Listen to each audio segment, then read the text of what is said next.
If you've ever heard someone say that they hate made-to-measure patterns, more than likely they don't actually hate made-to-measure patterns. They hate the specific way that the designer did it in the made-to-measure pattern that they were working on. And that's because made-to-measure is a concept, and then designers do the actual concept different ways. Some designers do it really badly, and others do it really well. Hello everyone, my name is Hunter May. I am the owner of May Crochets, and I love designing size-inclusive patterns, and I really love the math and the logical side of patterns. In this video, I'm going to be specifically kind of mentioning crochet patterns, but just so you know, this applies to all patterns, knit, Tunisian crochet, but I'm just gonna talk about crochet. In this video, I'm gonna be breaking down what made to measure actually means, what it isn't, and different ways that designers approach made to measure patterns. So by the end of this video, you're gonna know exactly what a made to measure pattern is, the difference between graded patterns and made to measure patterns, the different types of made to measure patterns that you might see, so the way designers approach it in their patterns, and then how to spot a good made to measure pattern versus a not so good made to measure pattern, and then diving a little bit deeper in cool things we can do with made to measure patterns like interactive patterns. Side note, I'm gonna end up saying made to measure so much in this video, it's gonna be a lot. Count how many times I say it because it's gonna be crazy. To define what a made to measure pattern is, we kind of need to define what it isn't. So the opposite of a made to measure pattern is a graded pattern. So a graded pattern is built on a set range of sizes. For example, it could be a pattern that's extra small through 5X. They base the pattern sizing off of a chart. Extra small is always 32 inches chest circumference. Small is 34, medium 38, large 40, all the way down to hopefully 5X. You look at the measurement chart in a graded pattern, you find what fits your body the most, and that is the size of pattern that you create. With this, you might have to make some small adjustments depending on if your body fits the measurements perfectly. So you could have longer arms and have to add a couple more rows to the sleeves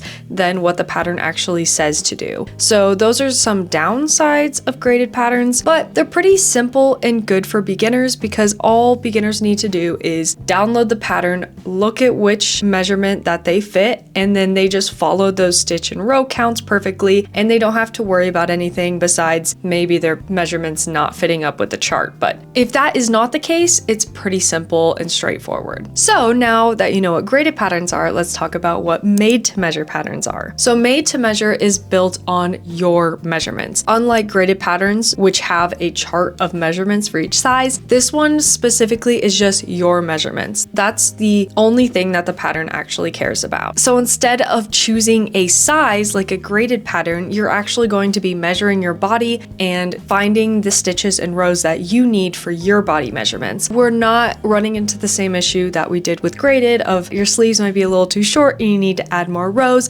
Made to measure will help you with that because we're not going off some random standard measurements, we're going off of your measurements. One comparison that I thought of that you might find helpful is you can think of graded patterns like going to the store and buying something straight off the rack. Most of the time we kind of need to try something on, make sure it fits us, is flattering to us. Sometimes it fits a little bit shorter than we'd like. Sometimes it's a little bit tighter even though they say it's a size medium, but maybe it's actually not. So that's kind of like a graded pattern. There's a set size of measurements. You just have to find which one you fit best in. And when it comes to crochet and knit, it's not like just going to a store. You can't just try it on. You kind of have to measure first and then make, so you hope that it's gonna work out for you. The other side is made to measure patterns are kind of like tailored clothing. The tailor will measure you perfectly and adjust the garment to your body, and that way it fits you a lot better. Both types of patterns can be size inclusive, but if you do have not the standard body measurements, which is not a rare thing because we all don't fit into a perfect little box, graded patterns can be a little bit more challenging depending on the complexity of the pattern. And They're just different approaches to accomplishing the same thing of making a pattern to be able to be multiple sizes. So now that we defined the term of made to measure, let's talk about the misconceptions with it. Like I mentioned before, some designers do it really well and some do it really badly. And if your first experience with made to measure was with a designer that didn't really know the best way to explain made to measure, explain how to make the pattern fit your body, you might hate made to measure patterns. And I would be super curious to see, comment down below and let me know before watching the rest of the video what you think a made to measure pattern should look like. So if you were on Etsy and you saw a pattern is labeled as a made to measure pattern, what do you think that pattern does to make it a made to measure pattern? Because designers do approach it in so many different ways. And we're gonna walk through all the different ways that designers can do made to measure patterns, but that's why there's such a misconception behind it and why so many people say they don't like it, because there's not really a defined way to do it. Graded patterns, there's kind of a set rubric of what that means. You're gonna have a chart of measurements for every single size, then there's gonna be stitch and row calculations that directly correlate to that measurement chart. But with made to measure, we don't really have a specific set rubric or like rules when it comes to made to measure. It just means that somehow you're going to be creating this pattern based on your measurements and not a set stitches and rows like graded. So a lot of designers do it differently, and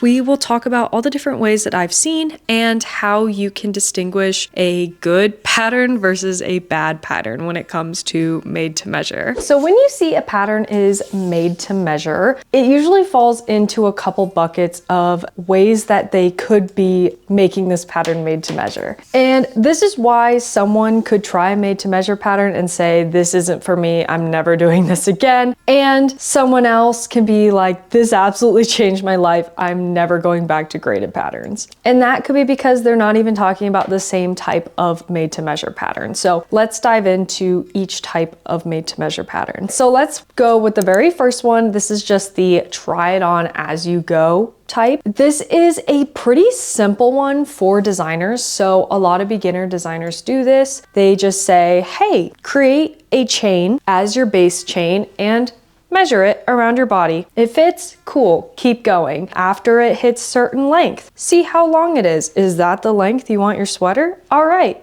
Or add more rows if you need to make it longer. It's very much build it up as you go. It's definitely seen more in beginner patterns. It's definitely not a good way to do it if it's a complex pattern, that's for sure. I would say you're probably gonna see this more for like very basic panel shaping constructions. I would say it's pretty helpful for beginners following the pattern. You don't have to worry about having a tape measure at all. You just crochet the size that fits your body and keep going. If the beginner doesn't do it perfectly accurate right away, they're definitely gonna run into some issues. And I think this is kind of where a lot of people hating made to measure comes from, because they're doing the work rather than the pattern actually helping them. So a lot of people obviously don't really like that. Now, the next one is kind of a step up from that. Instead of measuring your pattern as you go to your body,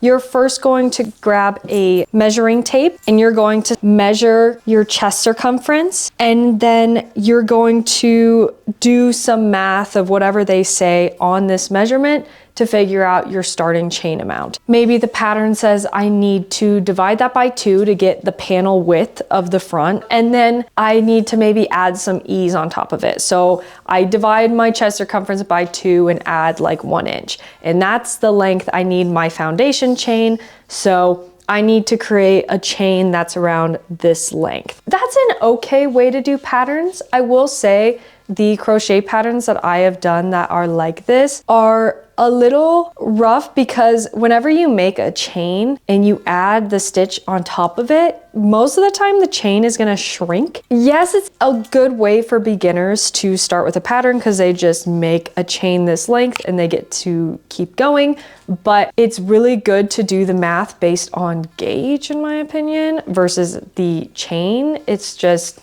a lot easier. But that is one way that people do it. So it's like the next leg up from the type 1 that we talked about. So now let's talk about type 3, which I prefer a lot more. It's that you make a gauge and then you do the calculations based on that. So similar to type 2, where you are measuring your body and then doing the math that they mentioned. Instead, you're doing the math actually on the gauge.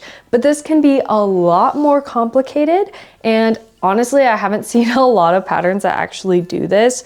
Most made to measure patterns I feel are based on inches and centimeters versus calculating stitches and rows. But essentially you do a gauge, measure how many stitches are in how many inches or centimeters, and then you would say measure your body, and then I would do the math with my gauge to figure out how many stitches I need. So it's basically you, as the person making the pattern, does the graded pattern for your body. Not as beginner friendly, but the designer can do it well enough where they can explain everything. And some designers with this, they have interactive patterns. So that's when we'll go into type 4, which is my favorite, and I'm pretty biased about it. So with this, it's similar to the last one. You make the gauge and we're gonna do math based on that gauge. But instead of the person making the pattern actually having to type in all the math in like a calculator on their own, they have some type of interactive file or something that will help them out, like an Excel spreadsheet that will do the math for them so they don't have to do anything besides plug in their inputs. I have these patterns specifically, but for me, I have it all embedded into a single PDF. They're called my made to measure patterns, and I will talk a little bit more about them later in the video. Those are just some different types. If you think I missed a type, definitely let me know. There are tons of different ways that people make made to measure patterns. There's definitely good and there's definitely bad. And with all these different types, they could be good, they could be bad, just depending on how well the designer is able to actually explain how to measure, how to calculate for that person's body. Now that you know the different types, let's talk about how you can spot a good versus bad made to measure pattern. First, I will say it's pretty difficult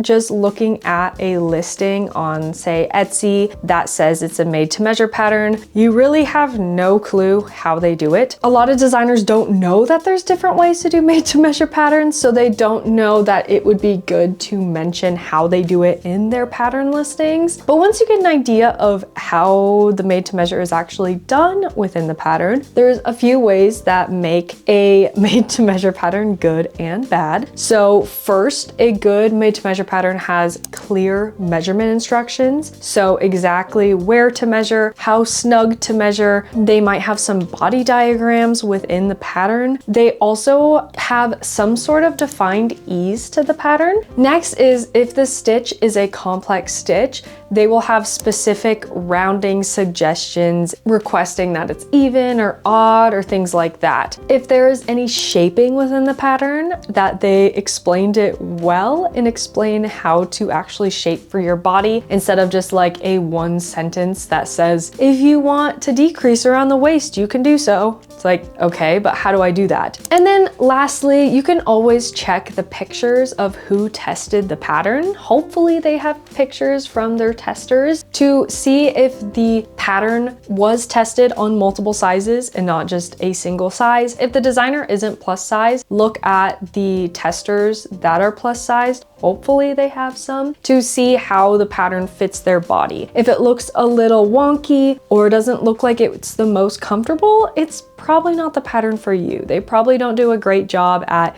explaining how to make their pattern for larger sizes, which means it's probably not that great of pattern in the first place. If you have tried a made to measure pattern and you're like, I absolutely hated this, it could be because you went with a designer that just didn't do it that well. I want your takeaway to be that if you hate made to measure, that you should try another type of designer's pattern. Don't hate the term, hate the way the designer did it. if that makes sense. I mentioned my interactive made to measure patterns, but I just wanted to give a little pitch about them, what they are, and why I like them so much. So I really do like made to measure patterns. You can always tell when a graded pattern doesn't fit perfectly, and when you try a made to measure pattern that fits your body so well, it's such a big difference. But I also am a very logical, analytical person, and I love to see specific stitch and row counts for my body. I don't want to have to measure because, like I mentioned, I've made patterns where it says make a chain that's this length, and you do, and then you start adding stitches to it and then it shrinks and you don't notice until you're like halfway through and you're like, oh, it is totally not going to fit me. It can be really annoying. So I really like stitch and row counts when it comes to working on a pattern. So I don't have to even bring my tape measure while I go. I just count and it's always correct. It's my favorite.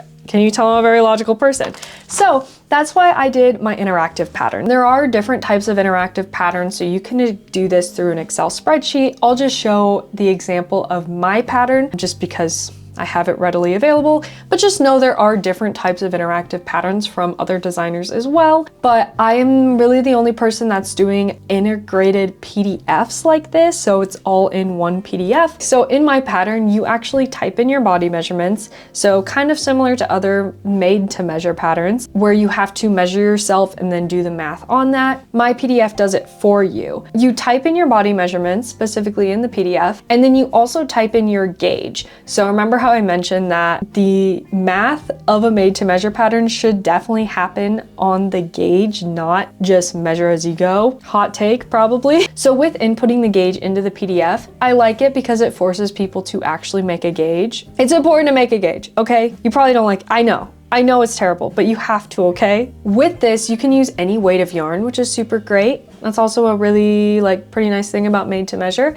And with your measurements and the gauge inputs that you created, I have JavaScript in the background that calculates the stitches and rows that you need throughout the pattern to fit you perfectly. There's no additional alterations that you have to do at all. It's all perfectly sized to you and what you specified for your body. Excel spreadsheets do the same thing as well. When a designer does an Excel spreadsheet and a PDF pattern, the one thing about that is you just have to cross-reference. In the PDF, it'll say go to cell C5 and get that stitch measurement, and you go to the Excel spreadsheet and grab that stitch or row count. So same thing, just different way of integrating it. That's why I really love interactive patterns. You get kind of the best of both worlds. You get a made to measure pattern, but kind of a vibe of a graded pattern where you get specific stitch and row counts, but it's tailored to you like the made to measure pattern. Hopefully that makes sense, and hopefully it was a quick pitch and didn't feel like a sales pitch, because I just really like my patterns, and I think sometimes they get a bad rap in me calling them a made to measure pattern because people think that when I say made to measure, it means the other types that we've discussed, but it truly is its own thing. And that also comes with our conversation of people think made to measure means something that it's not, and that usually stems from having a bad experience. All right, so a quick recap of the whole video. Graded patterns are like off the rack patterns. They're gonna have a set number of sizes and you might have to alter them depending on your body size. Made to measure patterns are tailored patterns specific for your body. They're really helpful if your body measurements don't fit perfectly into standard sizing.